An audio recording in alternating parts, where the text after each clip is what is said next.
Sabe aquele problema que parece impossível? Aquele que a gente encara na engenharia, na gestão e pensa, pronto, daqui não passa. E se existisse um método para decifrar esses nós? Hoje, a gente vai explorar um kit de ferramentas super poderoso feito exatamente para isso. Vamos nessa? Pode soar meio estranho, né? Até um pouco provocador, mas a ideia central é essa aí. A verdade é que a maioria dos problemas que tiram nosso sono são, no fundo, variações de coisas que alguém, em algum lugar, já resolveu. O segredo, o pulo do gato, é saber como achar essa solução. Tá, mas aí vem a pergunta de 1 milhão, né? Como é que se pega um pepino super específico do nosso dia a dia e se encontra essa tal solução geral que já existe por aí? A resposta está num processo de 2 etapas. Primeiro, é preciso mapear o problema com uma precisão cirúrgica. E segundo, consultar uma espécie de enciclopédia de soluções geniais. Ok, vamos lá. O primeiro passo é mudar nossa cabeça e entender o seguinte: por mais que o problema pareça único, tipo, só acontece comigo, a chance dele não ser novo é gigantesca. Se a gente conseguir tirar toda a casca, todos os detalhes específicos e olhar para o coração do conflito, para a contradição principal, vamos ver uma estrutura que, olha, já foi vista e resolvida um monte de vezes. É exatamente aqui que entra a tal da abstração. Precisamos sair do problema específico, sabe? Aquele cheio de detalhes que só confundem, e chegar no problema geral. Pensa que é como se estivéssemos traduzindo o nosso desafio para uma linguagem universal, a linguagem das contradições. É nesse idioma que as soluções que funcionam de verdade moram. E, para fazer essa tradução de um jeito que funcione, pegamos a primeira ferramenta do nosso kit, a Engenharia de Sistemas Baseada em Modelos. A sigla é MBSE. Imagina o MBSE como se fosse o seguinte: a gente vai criar um mapa super claro e detalhado do território onde o problema vive. Olha, o MBSE não é pouca coisa não, é uma abordagem que militares e empresas de altíssima tecnologia usam para gerenciar projetos gigantescos. O que ele faz? Permite criar diagramas visuais de tudo, da estrutura, dos requisitos, do fluxo de informações de um sistema. O resultado? O problema fica claro, compreensível para todo mundo que está envolvido. E os benefícios na prática são enormes. Com o MBS, não estamos só fazendo desenhinhos, não mesmo. Estamos criando modelos que dá para usar de novo, fazendo protótipos rapidinhos no computador para achar as falhas antes que elas virem um desastre. E claro, garantindo que todas as peças desse quebra-cabeça se encaixem direitinho. Mas atenção, o ponto principal é esse. A ideia não é fazer o modelo mais complicado do mundo. De jeito nenhum. O objetivo é modelar só o suficiente para o problema ficar claro, para todo mundo entender e, o mais importante, não se apaixonar por uma solução logo de cara. Manter as opções na mesa é o que permite encontrar o melhor caminho e não só o primeiro que apareceu.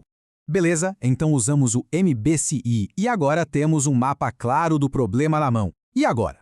Agora pegamos a segunda ferramenta, a TRIZ. Se o MBSI é um mapa, pode pensar na TRIZ como a bússola e, ao mesmo tempo, a enciclopédia, que mostra os caminhos, as rotas que já foram testadas e funcionam.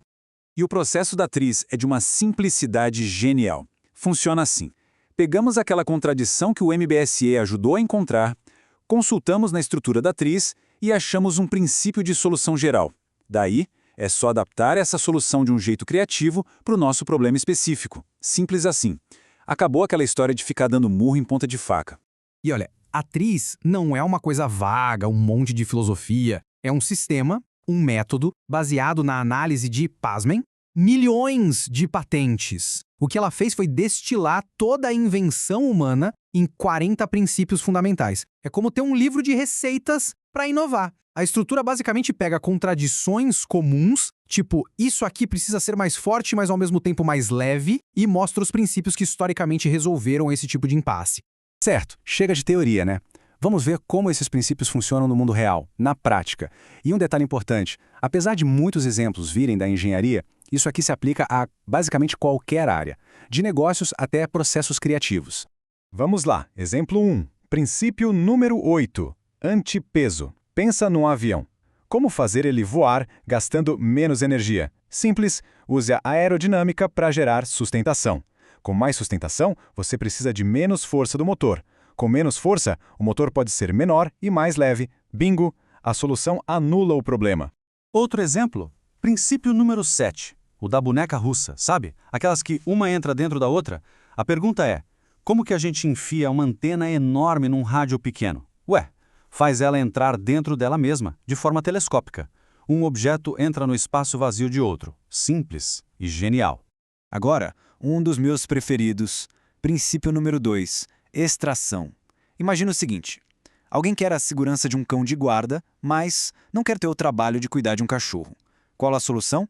Extraia só a parte que interessa, o latido de alerta, e transforme isso num alarme.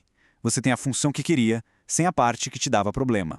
E como eu disse, isso não é só para a engenharia. Pensa num desafio de negócio super comum hoje em dia. Equipes que trabalham com metodologia ágil, mas não podem estar juntas fisicamente. O que a gente faz? Usa o princípio da extração. Removemos a necessidade da presença física e colocamos no lugar ferramentas virtuais, tipo videoconferência, mantendo o time unido e a comunicação fluindo.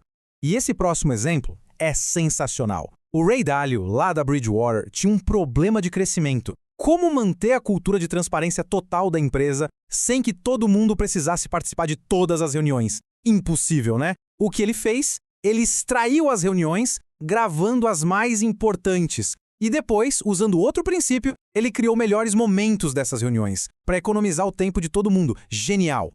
Então, vamos amarrar as pontas. Aquilo que antes parecia um beco sem saída, um problema único e insolúvel, agora a gente vê que pode ser atacado com um método, com uma estrutura clara. Não é sobre ter um estalo de genialidade do nada, é sobre usar um sistema.